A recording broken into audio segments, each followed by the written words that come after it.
OpenAI officialise GPT-5, Microsoft met les bouchées doubles et est sur tous les fronts, un nouveau smartphone dopé à l'intelligence artificielle. C'est la revue d'actualité de l'IA et comme vous le voyez, vous avez l'habitude. Si vous suivez la chaîne, vous avez à l'écran tous les onglets que nous allons balayer ensemble et forcément on a fort à faire, donc je vous propose d'entrer dans le vif du sujet et on commence sur mon écran avec ChatGPT où vous voyez en haut à gauche qu'a priori j'ai accès à ChatGPT 5. Eh bien non, je n'y ai pas encore accès, mais c'est un indicateur que je souhaitais vous présenter justement pour vous mettre en garde sur certaines rumeurs. On va voir ça juste après. Mais la news, elle, est bien réelle. OpenAI, via son CEO Sam Altman, a bien officialisé le fait qu'il travaillait bien sur GPT-5 et que GPT-5 devrait être une super IA plus intelligente que les humains et donc on s'approcherait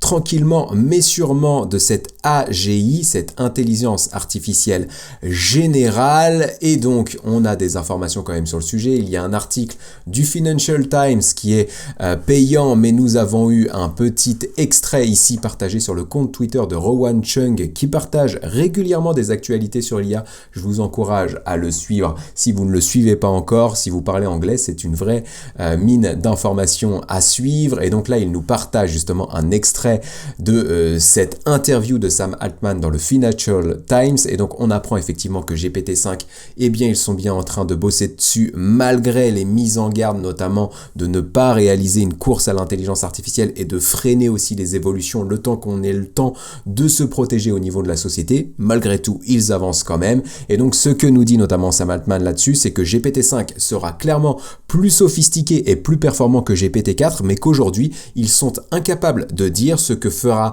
GPT-5 de plus que GPT-4. En gros, ils savent que c'est ultra performant, mais je pense qu'il manque encore du coup de concret au niveau des utilisations et des fonctionnalités qu'ils vont aussi pouvoir proposer à nous les utilisateurs derrière et on va revenir justement à mon interface de ChatGPT où vous avez pu constater en haut à gauche que j'avais GPT-5. Je partage une rumeur ici qui a été fortement relayée sur les réseaux sociaux et qui indique que ChatGPT devrait acquérir une mémoire. Autrement dit, selon cette rumeur, très prochainement, ChatGPT devrait garder en tête, garder en mémoire les discussions que vous avez avec lui pour entraîner du coup les GPTs, ces nouveaux modèles GPT personnalisés qui sont sortis il y a quelques jours à peine. Si vous ne connaissez pas la fonctionnalité, j'ai fait un tuto complet qui s'affiche à l'écran et qui sera en lien dans la description. Et pour illustrer cette rumeur qui serait forcément game changer au niveau de ChatGPT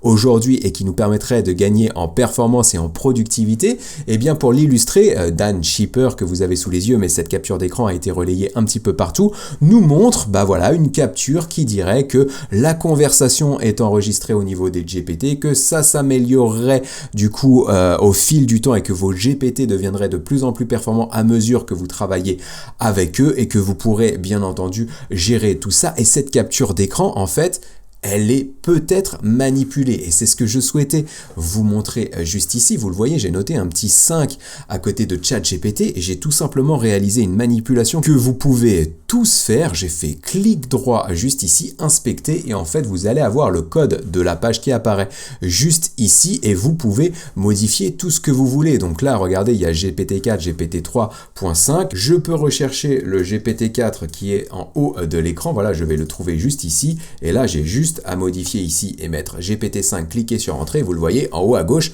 j'ai GPT-5. Donc voilà, on peut construire des rumeurs de cette manière. Donc voilà, gardez bien ça en tête. Les rumeurs ne sont que des rumeurs, mais clairement, si elles s'avèrent vraies, eh bien ce serait vraiment un pas de géant pour ChatGPT. Une information que je souhaitais vous partager et que j'ai trouvé intéressante avant d'entrer dans des Google et dans les Microsoft, c'est le lancement par une société qui s'appelle Forward Health d'une cabine à consultation médicale, le CarePods que vous avez juste ici. Et concrètement, eh bien, il nous suffirait d'entrer dans cette cabine pour pouvoir avoir une consultation avec l'intelligence artificielle. Et donc ça, eh bien, la société a pu faire une levée de fonds énorme. Voilà, ils ont levé au total 650 millions de dollars pour cette évolution et clairement, oui, dans le marché dans lequel on est, je sais pas comment c'est chez vous de votre côté, mais pour avoir un rendez-vous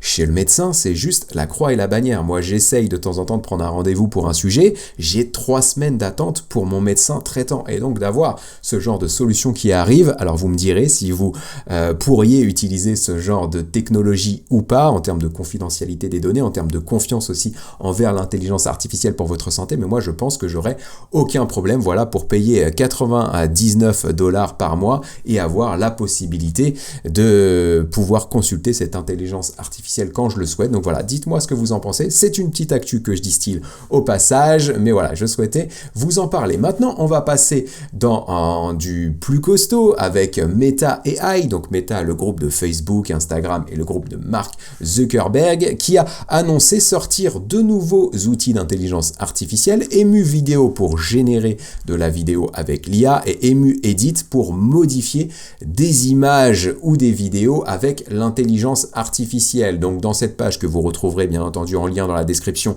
on voit un petit peu comment ça fonctionne, comment on peut modifier une photo de lapin pour la mettre en vidéo, pour la mettre dans différents contextes, et on a d'autres informations juste ici, mais il y a une page qui est assez intéressante que vous avez là et je vous partagerai là aussi le lien. Vous pouvez voir vraiment concrètement comment ça fonctionne derrière, et j'ai bien aimé notamment le premier qui est juste ici. Donc on a un verre à vin avec du jus d'orange à l'intérieur, et bien derrière on va pouvoir par exemple lui dire transforme ce verre en apérol spritz juste ici, et on se retrouve avec un spritz.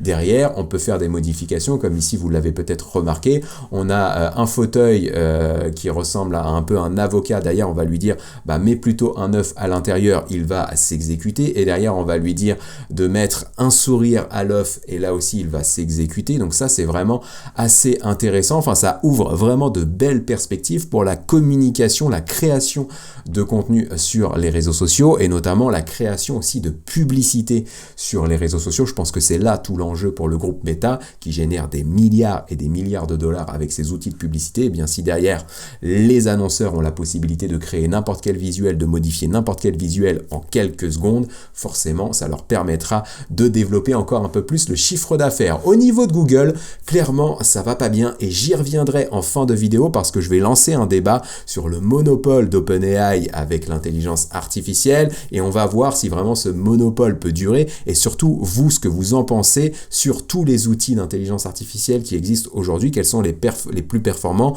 et peut-être les plus décevants. Et au niveau de Google, je pense qu'on sera tous assez d'accord pour dire que, notamment vu tout ce qui se passe depuis quelques jours avec ChatGPT et GPT-4 et les nouvelles fonctionnalités sorties, Google est clairement à la traîne. Si vous testez Google Bard aujourd'hui, en tout cas en Europe, vous n'avez même pas encore accès aux plugins, vous avez accès à une intelligence artificielle qui est très très approximative, et Google avait un petit peu rassuré tout le monde en annonçant qu'il sortirait d'ici la fin de l'année une nouvelle intelligence artificielle appelée Gemini. J'en ai déjà parlé dans la vidéo qui s'affiche à l'écran et qui sera en lien dans la description, dans laquelle je vous présente notamment les évolutions, les innovations à attendre en 2024. Et bien voilà, il y a du retard, et pour l'instant finalement Gemini est reporté au premier trimestre 2024 et on n'a pas de date fixe. Donc voilà, très décevant du côté de Google qui avait un monopole écrasant au niveau d'internet et du digital, et là au niveau de l'IA on a l'impression quand même que ça traîne, on a l'impression que les performances en fait sont pas au rendez-vous, et que du coup le résultat qu'on a aujourd'hui de Google Bard est très très moyen pour ne pas dire mauvais, et derrière Gemini doit être finalement si peu performant, ou en tout cas pas encore suffisamment élaboré, que du coup on doit retarder la date de lancement. Et donc quand on compare tout ça avec Microsoft aussi d'un autre côté, et bien il se passe énormément de choses, comme vous pouvez peut-être le voir dans cette vidéo. Microsoft a annoncé la sortie de Copilot Studio qui va vous permettre, donc sous la suite Microsoft Copilot, et bien de créer l'équivalent des GPTs que nous avons sur ChatGPT. Ça c'est assez incroyable, et forcément vu la force de frappe qu'a Microsoft au niveau des entreprises, moi j'ai pas mal d'amis qui sont dans des grosses sociétés et qui commencent à utiliser vraiment Microsoft Copilot au quotidien, parce qu'il y a la sécurité des données notamment, et parce que la suite des outils sont pensés vraiment d'un point de vue utilisation et fonctionnalité pour les entreprises. Et bien voilà, Microsoft est en train de mettre un pied là-dedans. On a l'impression que ChatGPT, lui, il va avoir le monopole d'un point de vue utilisateur, freelance, petite entreprise et particulier, et que Microsoft Copilot est en train de bouffer bouffer le marché d'un point de vue moyenne et grosses entreprises. Donc voilà, ça c'est ultra intéressant à suivre, en tout cas cette bataille au niveau de l'intelligence artificielle, et vous n'avez pas pu manquer ça puisque depuis quelques jours vous pouvez maintenant utiliser toute la suite Microsoft Copilot si vous êtes client Microsoft Entreprise, et donc vous le voyez ici, il y a quelques-uns des gros clients aujourd'hui qui ont accès à Microsoft Copilot. Clairement ce sont les plus grosses sociétés pour l'instant qui peuvent le tester, mais ça va tranquillement arriver auprès des autres, j'imagine, au cours notamment de l'année 2024. Et donc là on a un petit tableau que je souhaitais vous présenter où gratuitement on a accès à toutes les fonctionnalités Copilot sur le navigateur Microsoft Edge, l'utilisation de Bing Chat qu'on a déjà évoqué sur la chaîne. Donc là on a la possibilité de naviguer sur internet avec l'intelligence artificielle, de lui poser des questions comme on pourrait le faire sur ChatGPT, d'utiliser GPT-4 sans limite de messages et gratuitement via le Microsoft Edge, et donc Copilot gratuit. Et derrière pour le Copilot payant qui est à $30 par utilisateur. Donc si vous avez 150 utilisateurs, forcément ça peut vite monter. Donc c'est la raison pour laquelle Microsoft du coup tend vers ce genre de marché. Et donc on a accès notamment à Copilot Studio pour créer nos GPTs et à d'autres outils d'intelligence artificielle dans toute la suite des applications Microsoft. Et là où Microsoft est vraiment bluffant, c'est qu'ils ne s'arrêtent pas finalement au logiciel. Maintenant ils vont vers le hardware et notamment la production de puces intelligence artificielle, et ça c'est une vraie prouesse. On en parlait notamment dans une vidéo que je vous partagerai en description, dans laquelle on revenait sur le monopole de Nvidia justement sur le marché des puces intelligence artificielle, et dans cette vidéo je vous disais que le monopole serait difficile finalement à détruire pour les autres acteurs de l'intelligence artificielle.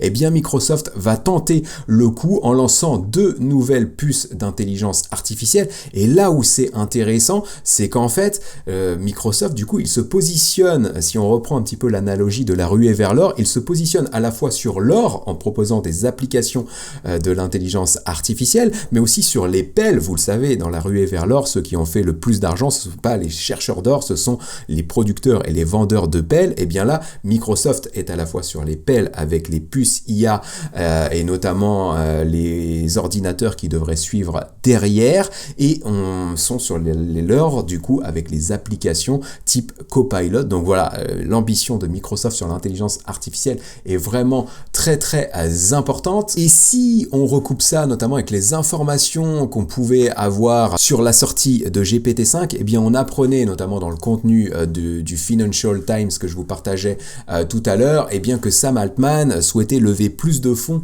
auprès de Microsoft pour pouvoir aller un petit peu plus vite dans le développement de GPT-5. Et là j'ai hâte de voir aussi comment cette collaboration va évoluer entre OpenAI et Microsoft, parce que Microsoft ils avancent quand même avec beaucoup d'ambition. Lors de la keynote OpenAI Dev Day qu'on a couvert sur la chaîne, on avait eu un moment spécifique dans la conférence où une personne de chez Microsoft était venue pour vraiment revalider, consolider le partenariat entre OpenAI et Microsoft. Je pense qu'il y a vraiment des doutes d'un point de vue actionnaire et investisseur sur ce partenariat, parce que voilà, Microsoft, ok, ils sont très proches d'OpenAI, ils collaborent avec OpenAI sur des sujets, mais j'ai vraiment l'impression qu'ils préparent quand même la suite et que derrière, ils pourraient vraiment faire cavalier seul. Vous me direz ce que vous en pensez de ce côté-là. Est-ce que le partenariat entre les deux va durer, ou au contraire, est-ce que Microsoft n'est pas en train de surfer sur les besoins de fonds d'OpenAI pour pouvoir vraiment utiliser le plus rapidement possible les nouvelles technologies d'intelligence artificielle, et derrière, une fois qu'ils auront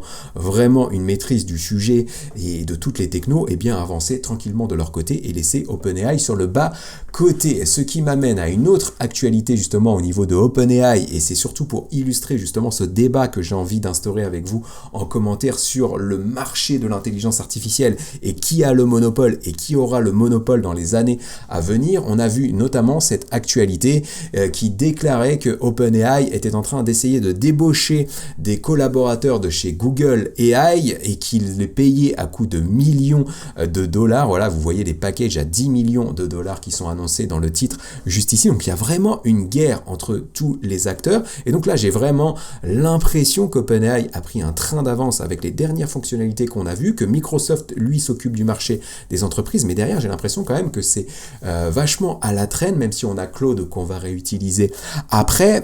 Voilà, j'ai vraiment du mal à visualiser ce que sera le panorama des acteurs de l'intelligence artificielle dans les 3 à 5 prochaines années. C'est assez difficile de prédire forcément tout ça, mais c'est vrai que ça a bougé pas mal ces derniers jours. Avant l'été et même pendant l'été, eh bien j'avais l'impression que des acteurs comme Google Bard et Claude du coup d'Anthropic rattrapaient quand même assez rapidement leur retard sur OpenAI, GPT-4 et ChatGPT. Et là, OpenAI a accéléré avec ses nouvelles fonctionnalités, renvoyant du coup très très loin ses solutions Challenger. Et donc voilà, vous me direz ce que vous en pensez. J'avais envie de vous poser la question. Voilà, quel est votre avis sur le sujet, sur ce marché de l'intelligence artificielle? Dites-moi tout en commentaire. Pour faciliter aussi et alimenter le débat, j'ai trouvé cette étude qui était assez intéressante. Vous verrez, il y a plein d'informations et de statistiques sur l'intelligence artificielle, et j'ai vu notamment une stat que je vais vous présenter juste ici, que j'ai trouvé assez drôle. Voilà comment est cotée l'intelligence artificielle selon les personnes sondées. Et donc on a 23% des personnes, donc quasiment une personne sur 4, qui disent que l'AI est cotée de manière raisonnable, mais on a surtout une personne sur 2, plus d'une personne sur 2, qui pense que l'intelligence artificielle est surcotée. Donc qu'est-ce qu'il faut comprendre derrière ça? Est-ce que les gens ont l'impression que l'intelligence artificielle c'est un peu une mode comme a pu l'être le Web 3 il y a 2-3 ans maintenant, et que du coup ils laissent ça un petit peu sur le côté? Ça, je trouve ça très très dangereux, et je pense que si on avait fait la même étude au début des années 2000 sur Internet, on aurait eu à peu près les mêmes proportions, et notamment les mêmes proportions au niveau de la vie surcotée d'Internet, et on a vu les ravages que ça a pu faire derrière. Et donc l'autre stat que je souhaitais vous présenter ici, ou plutôt le tableau que je souhaitais vous présenter issu de cette étude par rapport au débat que nous avions juste avant, dans ce graphique en fait on note du coup les outils d'intelligence artificielle les plus connus en fonction de leur niveau de popularité, en fonction de leur NPS, donc du niveau de satisfaction des utilisateurs. Et en fait, vous le voyez, il y en a 2 qui se détachent, c'est GPT-4 d'OpenAI et GPT 3.5 d'OpenAI, et que derrière, en termes de popularité, Claude est vachement en dessous, mais au niveau de satisfaction, on est au-dessus, j'allais dire, de la moyenne. Donc Claude se détache avec GPT-3, mais si on regarde derrière, au niveau de Google, c'est très très bas. Au niveau de Meta, c'est pas mal, on retrouve Llama 2 juste ici, et DALL-E qui est peu populaire, et finalement on a l'impression que le niveau de satisfaction est pas forcément au rendez-vous. Là je suis un petit peu surpris, on a fait un comparatif notamment des outils de génération d'images, et DALL-E était plutôt performant, donc voilà, un peu surpris par rapport à ça. Mais là on voit vraiment, je trouve que ce tableau, ce graphique, il est vraiment représentatif de mon sentiment par rapport au marché de l'intelligence artificielle que je vous présentais tout à l'heure. GPT-4 et GPT 3.5 se détachent largement du marché. Une news que je souhaitais vous présenter pour tous les gamers, ça devrait vous intéresser. On a une étude ici que vous avez sous les yeux, dans laquelle on expérimente les performances d'agents autonomes d'intelligence artificielle dans le jeu Minecraft. Donc bien entendu, je ne vais pas vous présenter ce PDF dans son intégralité, mais je l'ai fait traiter par Claude, que vous avez sous les yeux. Si Claude ne vous parle pas, j'ai fait un tuto qui s'affiche à l'écran et qui sera en lien dans la description sur cet outil d'intelligence artificielle. Et donc on apprend via ce résumé que dans cette étude, il y a un nouvel agent d'intelligence artificielle nommé Jarvis 1, et que son objectif du coup c'est de résoudre des tâches complexes dans l'univers du jeu Minecraft. Et là où c'est intéressant, c'est que cet agent d'intelligence artificielle a une mémoire multimodale, c'est-à-dire qu'il peut interagir dans différents formats de contenu, et qu'il a aussi une capacité à s'auto-améliorer. Donc du coup il va apprendre de ses expériences, de ses erreurs, pour du coup progresser dans les tâches qu'on souhaite qu'il réalise. Et donc du coup les performances sont assez impressionnantes puisque finalement les résultats montrent, vous le voyez ici, que les performances de l'agent d'intelligence artificielle est supérieure aux joueurs dans 200 tâches de Minecraft. Donc ça c'est plutôt cool et je voulais vous faire un petit clin d'œil si vous êtes gamer, les deux domaines d'activité étant très très liés. Avant de conclure sur les dernières actualités d'intelligence artificielle que je souhaitais vous présenter, on fait un petit saut par ma formation automatisée ChatGPT et je vais tout simplement vous dire de ne pas l'acheter. De pas l'acheter tout de suite. Pourquoi? Parce que moi aussi, j'ai des actualités et donc la semaine prochaine, à partir de mardi, je vais organiser un Black Friday sur la formation et donc vous pourrez en profiter à un prix très très intéressant, donc pas le prix de 399 € que vous avez sous les yeux, mais vous découvrirez ça tranquillement dès mardi et dans cette formation, vous aurez vraiment tout le nécessaire pour pouvoir automatiser ChatGPT et tirer profit de cet outil d'intelligence artificielle. Et ce qui est bien avec cette formation, c'est que vous aurez accès à vie et gratuitement aux futures mises à jour et qu'une mise à jour est d'ores et déjà prévue pour janvier 2024 dans laquelle je reviendrai notamment sur les dernières fonctionnalités de ChatGPT, la nouvelle interface et les GPTs notamment qu'on a déjà abordé sur la chaîne et je vous montrerai vraiment des choses et des tutoriels vraiment incroyables sur ce sujet et la formation a déjà été mise à jour 3 fois depuis sa sortie, donc au printemps 2023, donc en même pas un an, et tous les clients du coup qui sont clients en ont profité gratuitement. Donc voilà, restez connectés, il y aura un Black Friday la semaine prochaine sur cette formation automatisée ChatGPT. Et donc une news que je souhaitais vous présenter pour finir cette vidéo, et bien c'est la sortie d'un smartphone du futur, le AI Pin, par une société qui s'appelle Human AI. Et donc vous le voyez, ce smartphone il est assez particulier puisqu'en fait vous allez le badger sur vos vêtements et en fait vous pourrez avoir un écran qui se réfléchira, qui apparaîtra dans le creux de votre main. Donc est-ce que le AI Pin va faire un bid ou au contraire est-ce qu'il va révolutionner le marché du smartphone qui est en train de s'endormir un petit peu depuis quelques années maintenant? Eh bien n'hésitez pas à me donner votre avis en commentaire. Moi ça m'intéresse fortement de savoir ce que vous pensez de cet outil. Moi j'ai l'impression vraiment que c'est plutôt un gadget pour l'instant. J'ai un peu la sensation que ça va faire un bid comme les Google Glass il y a quelques années. Mais voilà, vous pourrez me dire vous ce que vous en pensez. Et donc on voit un petit peu dans cette vidéo de présentation que je vous partagerai bien entendu dans la description comment ça va fonctionner. Donc il va le mettre, l'installer sur ses vêtements et puis il va nous montrer un petit peu